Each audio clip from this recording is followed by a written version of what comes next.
The LocHal Public Library in Tilburg, Netherlands is a former train workshop that has been transformed into an impressive and cultural hotspot.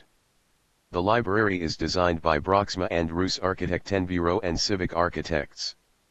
The architecture is an adaptation of the original building dating from 1932, but its new facilities were finished in 2019. LocHal Public Library consists of a spacious main entrance hall that simulates a city square with large reading tables, a wide and inviting staircase, an exhibition area and the coffee shop StadsCafé.